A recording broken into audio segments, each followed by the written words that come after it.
Oh, I know for a fact that you guys missed me. Yo ho ho, Da Mafia. Welcome to yet another edition of the Da Mafia Report. And so I know exactly what you guys were thinking. You're like, Dan, we were convinced that you were kidnapped and sold into some type of trade in some country that nobody's ever heard about. And you know what? Perhaps that did happen. I'm going to go on ahead and I'm going to let your imaginations run wild with that. But in all seriousness, guys, it was a pretty interesting predicament. I'm not going to lie to you.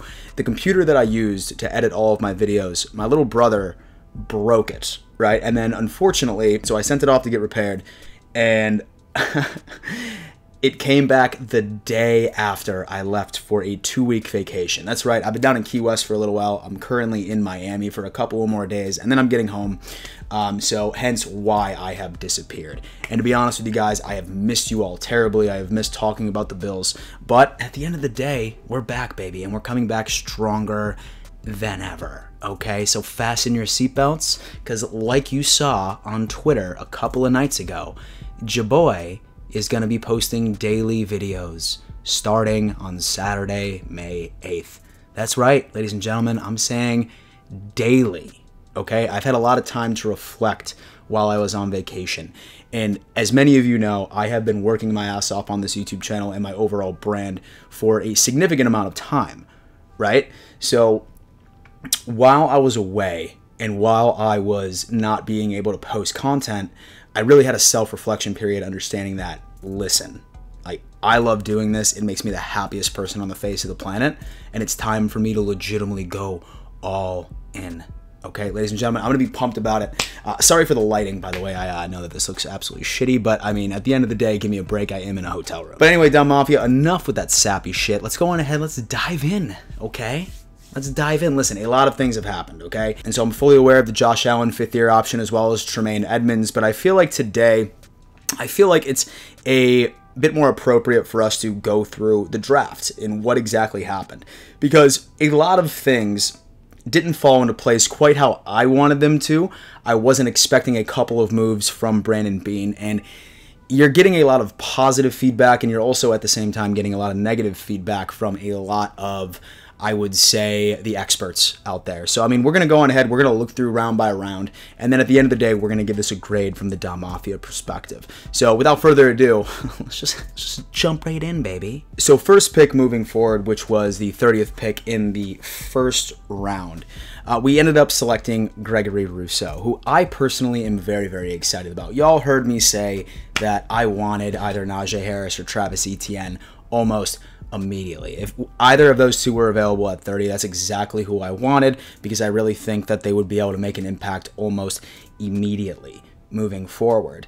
But it just didn't end up working out that way, right? I mean, because we ended up seeing Najee Harris go to the Pittsburgh Steelers, and then we ended up seeing Travis Etienne rejoining his college quarterback in Trevor Lawrence with the Jacksonville Jaguars. So at that point, right before the 30th pick came in, we essentially either had to find something that would improve our pass rush, or we would have to find something that could be a credible CB2 moving forward. And Brandon Beane and Sean McDermott ended up going with Gregory Russo out of Miami. Now, a lot of us probably would have preferred Jalen, right? He ended up going to the Miami Dolphins, as we know. However, I do have a very good friend of mine who is a UM alumni, huge Miami fan, and the way that he put it was the fact that while Jalen may be more talented now, Gregory Russo has a hell of a higher ceiling.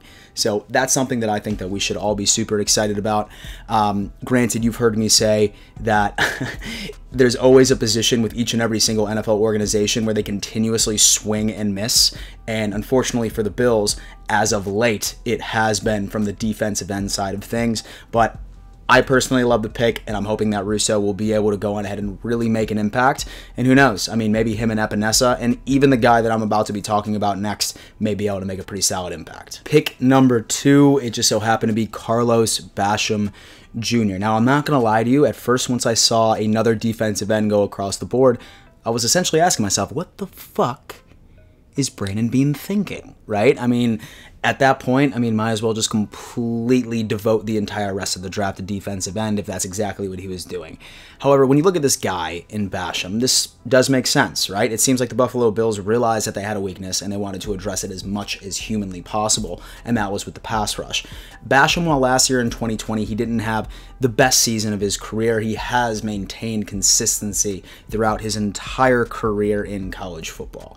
Now, in 2019, and so he had 10 sacks and 18 tackles, so was really a threat at the defensive end position, true defensive end, somebody that I think that could really go in and make an impact. Now, personally, my thoughts on this, I would have absolutely loved to go for some type of cornerback talent. In fact, I was surprised that we waited as long as we did to draft a cornerback at that point.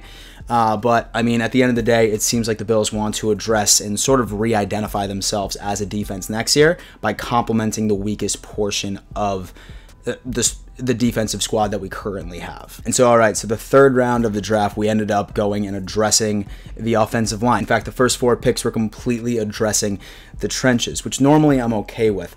However, we ended up getting Spencer Brown and the right tackle from University of Northern Iowa. And this pick sort of had me scratching my head, especially since we already have Deion Dawkins and Darrell Williams locked in at the tackle position on the offensive line. But at the end of the day, I can kind of see where Beane's head was at this point. I mean, they have plenty of time to develop this guy. He's an absolute house, okay? And that's just putting it lightly. 6'8", 311 pounds. And while I don't think that he's going to be a starter immediately, I think that he will be able to have enough time to be able to develop and actually be a huge threat. And knock on wood, this isn't going to happen. Our entire team's going to stay healthy all year in 2021. This dude has a good opportunity of just being another asset to protecting Josh Allen so we could have an even more efficient offense moving forward. And plus, it did also help the fact that to celebrate him getting drafted by the Buffalo Bills, he ended up going ahead and smashing through a table like a fucking hoss. And so, all right, so the Buffalo Bills did not have a 4th round pick, but we ended up picking 5th, once again, the exact same position in a row. I mean, we started off by doing 2 defensive ends to start, and then we ended up transitioning over to 2 offensive tackles, where, I mean, I suppose that I could understand it from a depth perspective, but at the same time, I was just like, where are these guys' heads at? But we did end up taking another tackle from the University of Ohio at Miami, Tommy Doyle. Now, don't get me wrong, this dude is also a very large man. I will tell you that I'm pretty sure I was talking to somebody, the average height and weight of everyone that we drafted this year was like 6'5" or 6'6". It's absolutely insane. So, I mean, we were clearly going for size at this point. Now, why would the Buffalo Bills go on ahead and draft 2 offensive tackles in a row? I frankly have no idea. Not unless they want to go on ahead and they want to sort of groom these guys into being the long-term answer. And at the end of the day, no one really knows how these guys are going to pan out. You always heard me say the draft is a gamble. So at the end of the day, we'll see how this guy pans out. But so far, I mean, and so he had a pretty good career in Miami.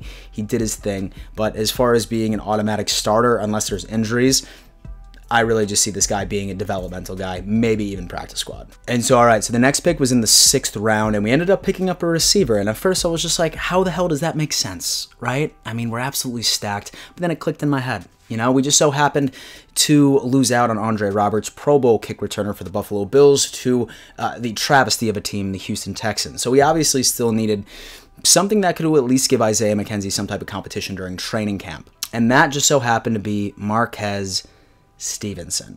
And so really, according to reports, they're saying that this guy could be sort of a gadget guy, very similar to Isaiah McKenzie. He could even eventually work his way up to slot receiver, say that he gets the proper development and that he can actually impress coaches in training camp. But the reason and most attractive reason why I think the Buffalo Bills picked him up is his ability to be a kick returner and a punt returner.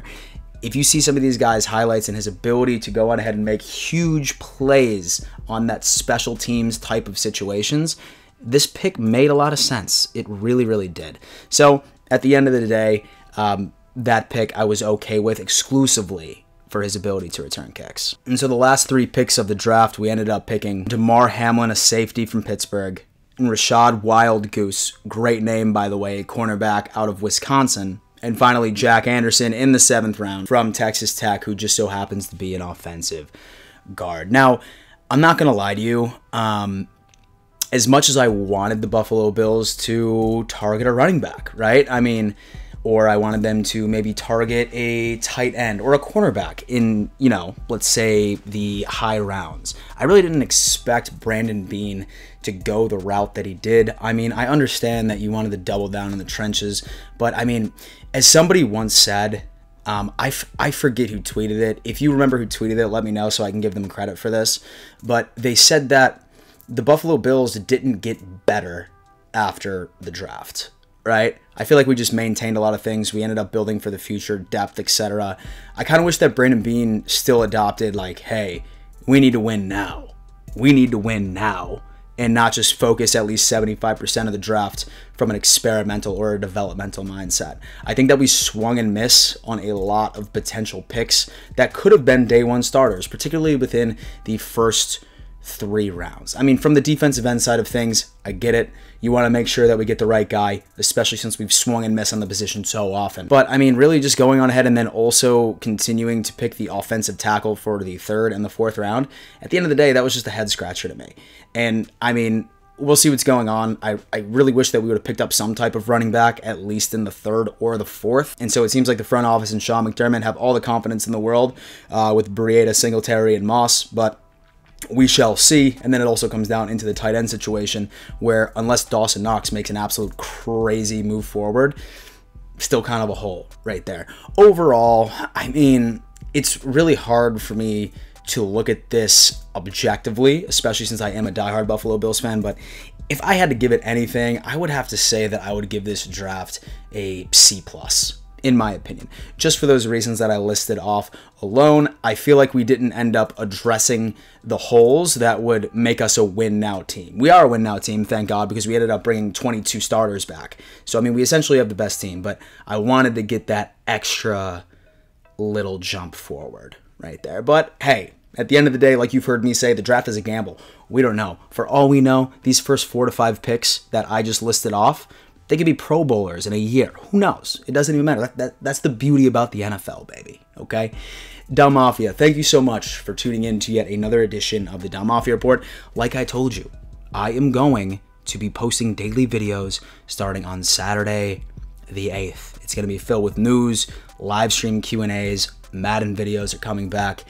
No more bullshitting. No more bullshitting. I love doing this, and I'm going to see how far I can take it. And frankly, I think we, as the Dom Mafia, can take this to the moon. Dom Mafia, thank you so much for tuning in. And before I let you go, always remember, let's go Buffalo.